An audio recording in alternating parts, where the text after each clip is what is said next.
அனைவருக்கும் அன்பான வணக்கம். நீங்கள் கேட்டுக்கொண்டிருப்பது கதையலை.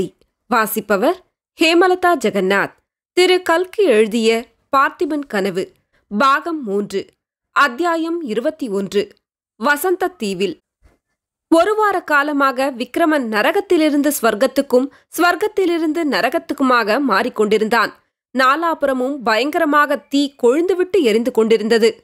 பார்த்திப மகாராஜா விக்ரமனுடைய கையை பிடித்துக்கொண்டு, குழந்தாய், உன்னுடைய ஜென்ம தேசத்துக்காக நீ இந்த தீயில் இறங்குவாயா என்று கேட்கிறார்.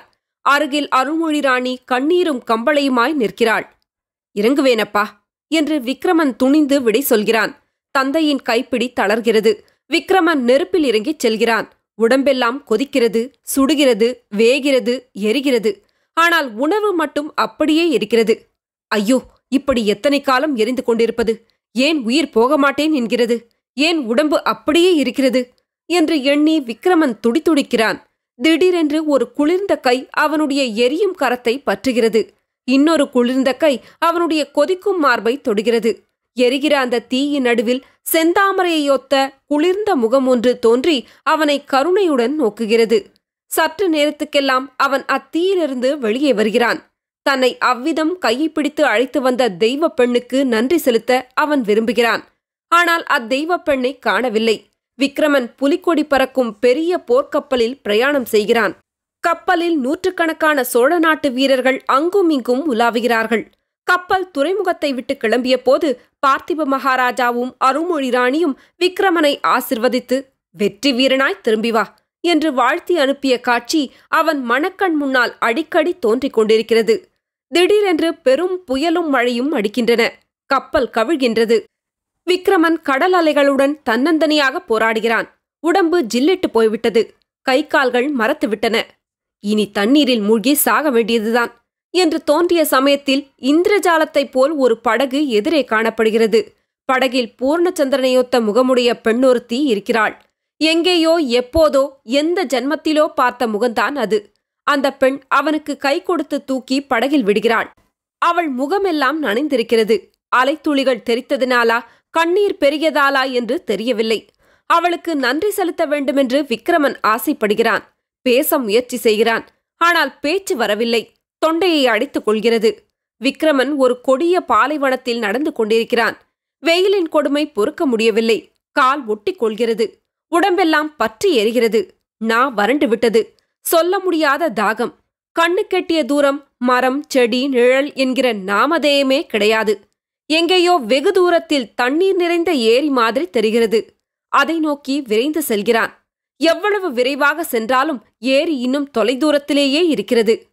ஐயோ, காணல் நீர் என்றும் பேய்த்தேர் என்றும் சொல்வது இதுதானா என்று நினைக்கிறான். பிறகு அவனால் நடக்க முடியவில்லை. திடீரென்று கண் இருளுகிறது. சுருண்டு கீழே விழுகிறான். அந்த சமயத்தில், எவ்வளவு கஷ்டங்களையும் நமது பெற்றோரின் விருப்பத்தை நிறைவேற்றும் பொருட்டு சோழ நாட்டின் மேன்மையை முன்னிட்டுத்தானே அனுபவிக்கிறோம் என்ற எண்ணம் உண்டாகிறது. கீழே கொதிக்கும் மணலில் விழுந்தவனை யாரோ மிருதுவான கரங்களினால் தொட்டு தூக்கும் உணர்ச்சி ஏற்படுகிறது. யார் என்று பார்ப்பதற்காக கண்ணை திறக்க முயற்சி செய்கிறான். கண்கள் திறந்துதான் இருக்கின்றன. ஆனால் பார்வை மட்டும் இல்லை. ஐயோ, இந்த கொடிய வெப்பத்தினால் பார்வை இழந்து விட்டோமா என்று எண்ணி மனம் வெதும்புகிறான். தொட்டு தூக்கிய கரங்கள் அவனை மிருதுவான பஞ்சனை மெத்தையின் மேல் இடுகின்றன. ஆஹா, காவேரி நதியின் ஜலம் போலல்லவா இனிக்கின்றது என்று எண்ணுகிறான். அதே சமயத்தில் அவனுக்கு சுற்றுப்புறமெல்லாம் குளிர்கிறது. காவேரி நதி தீரத்தில் குளிர்ந்த தோப்புகளினிடையே இருக்கும் உணர்ச்சி உண்டாகிறது. தன்னை தூக்கி எடுத்து வாயில் இன்னமுதை இட்டு உயிர் கொடுத்த தெய்வம் தன் முகத்தருகிலே குனிந்து பார்ப்பதாக தோன்றுகிறது. முல்லை மலர்களின் திவ்ய பரிமள வாசனை அவனை சூழ்கிறது. சட்டென்று அவனுடைய கண்கள் ஒளி பெறுகின்றன. ஆஹா, எதிரில் தன் முகத்தருகில் தெரியும் அந்த முகம் மாதுளை மொட்டை போன்ற செவ்விதழ்களில் புன்னகை தவழ விரிந்த கரும் கண்களினால் தன்னை கனிந்து பார்க்கும் அந்த முகம் தான் ஏற்கனவே பார்த்திருக்கும் அந்த முகந்தான். எவ்வளவோ ஆபத்துகளிலிருந்து தன்னை தப்புவித்த தெய்வப்பெண்ணின் முகந்தான். அந்த இனிய முகத்தை தொட வேண்டும் என்ற ஆசையுடன் விக்ரமன் தன் கையை தூக்க முயன்றான். முடியவில்லை. கை இரும்பை போல் கனக்கிறது. மறுபடியும் கண்கள் மூடுகின்றன. நினைவு தவறுகிறது. இப்படியெல்லாம் ஸ்வர்க்க இன்பத்தையும் நரகத் துன்பத்தையும் மாறி மாறி அனுபவித்த பிறகு கடைசியில் ஒரு நாள் விக்ரமனுக்கு பூரணமான அறிவு தெளிவு ஏற்பட்டது. கொஞ்சம் கொஞ்சமாக பழைய நினைவுகள் எல்லாம் வந்தன. காட்டாற்றங்கரையில் மகேந்திர மண்டபத்தில் அன்று இரவை தானும் பொன்னனும் கழித்தது வரையில் நினைவுபடுத்திக் கொண்டான். சுற்றுமுற்றும் பார்த்தான். ஏதோ ஏற்கனவே தெரிந்த இடம் போல் தோன்றியது.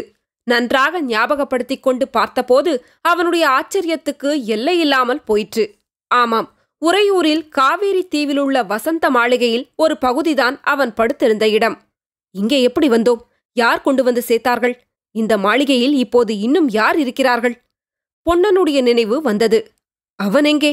தாபஜ்வரத்தின் வேகத்தில் தான் கண்ட பயங்கர இன்பக் கனவுகளெல்லாம் லேசாக ஞாபகம் வந்தன. அந்த அதிசய மாயக்கனவுகளில் அடிக்கடி தோன்றிய பெண்ணின் முகம் மட்டும் கனவன்று உண்மை என்று அவனுக்கு உறுதி ஏற்பட்டிருந்தது. சற்று நேரத்துக்கெல்லாம் பாதச்சிலம்பின் ஒலி கேட்டபோது அவள்தானா என்று ஆவலுடன் திரும்பி பார்த்தான். இல்லை, யாரோ பணிப்பெண்கள், முன்பின் பார்த்து அறியாதவர்கள். இன்னும் வைத்தியர் ஒருவர் வந்து பார்த்தார். பணியாட்களும் பணிப்பெண்களும் அடிக்கடி வந்து வேண்டிய சிசுரூஷை செய்தார்கள். ஆனால் பொன்னன் வரவில்லை. அந்த பெண்ணையும் காணவில்லை.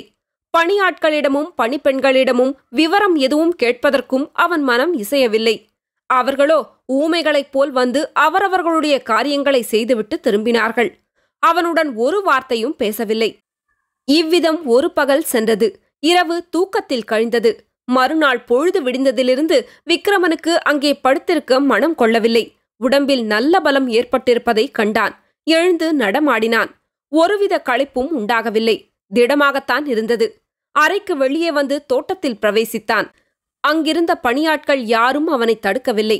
விக்ரமன் மேலும் நடந்தான். நதிக்கரையை நோக்கி மெதுவாக நடந்து சென்றான். பல வருஷங்களுக்குப் பிறகு அந்த குளிர்ந்த காவேரி தீவை பார்க்க பார்க்க அவன் மனம் பரவசமடைந்தது. அந்த மாமரங்களின் நிழலில் நடப்பது அளவற்ற ஆனந்தத்தை அளித்தது. மெல்ல மெல்ல நடந்து போய் காவேரி கரையை அடைந்து ஒரு மரத்தடியில் உட்கார்ந்தான். அவனுடைய மனத்தில் சாந்தியும் இன்ப உணர்ச்சியும் மேலிட்டிருந்தன. காவேரி நதியின் இனிய நீர்ப்பிரவாகத்தை விக்ரமன் உற்று நோக்கிக் கொண்டிருந்தான். தண்ணீரில் ஒரு முகம் பிரதிபலித்தது. அது அந்த பழைய தெய்வப் பெண்ணின் முகந்தான். காஞ்சியிலும் மாமல்லபுரத்திலும் தன்னை கருணையுடன் நோக்கிய முகந்தான். தாபஜ்வர கனவுகளில் தோன்றி சாந்தியும் குளிர்ச்சியும் அளித்த முகமும் அதுதான்.